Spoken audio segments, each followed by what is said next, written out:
Let's take a look at developing vocabulary with metaphors.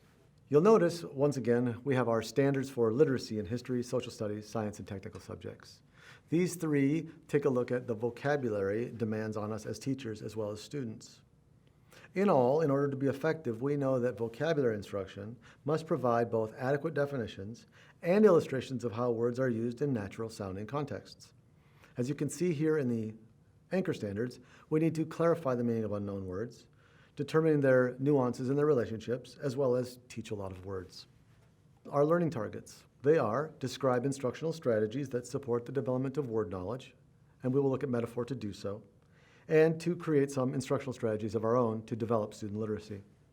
Bravo and Cervetti in 2008 noted that vocabulary instruction also needs to actively involve students as they uncover nuances and deeper meanings of target words through discipline-specific experiences.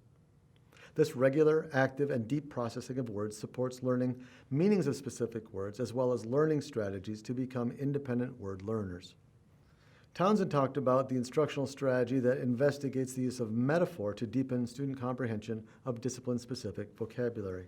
So what is a metaphor? Well, it's a direct comparison between two dissimilar things with the form of the verb to be.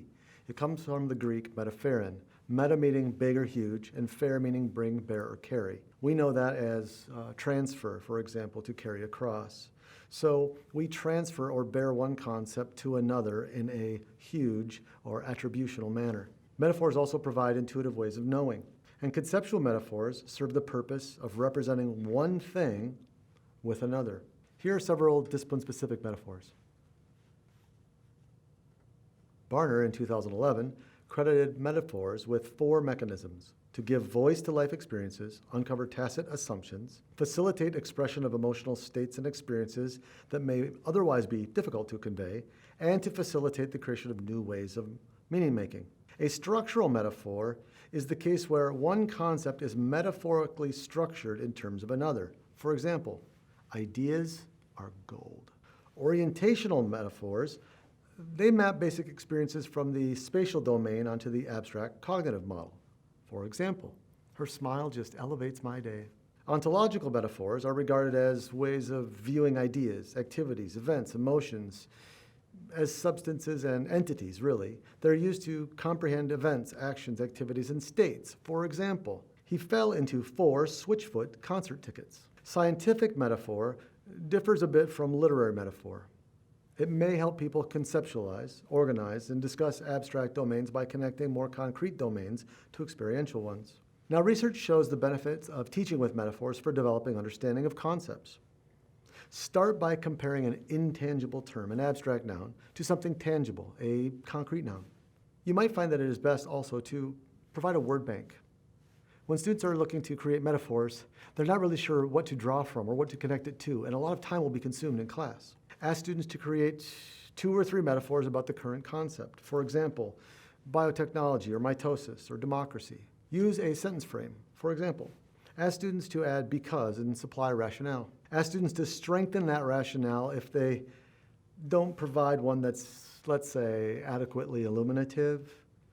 Request, this is that because X and Y. Now, depending on the discipline, you can direct students to place an historical figure or an element or a polygon in the first blank, something discipline specific. But in the second blank, you could direct them to place a word from a related group of tangible terms there, such as flowers or trees or animals. And then in the third blank, direct them again to explain the 2 items' connections.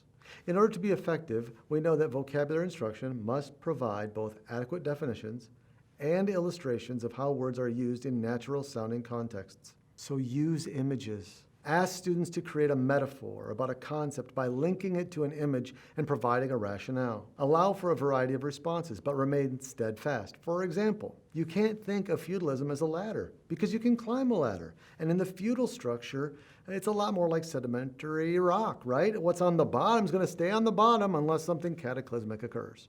We look to augment adolescents' vocabularies, and we achieve that by pushing students to become active learners of words and provide them with opportunities and the motivation to talk about, compare, analyze, and use target words.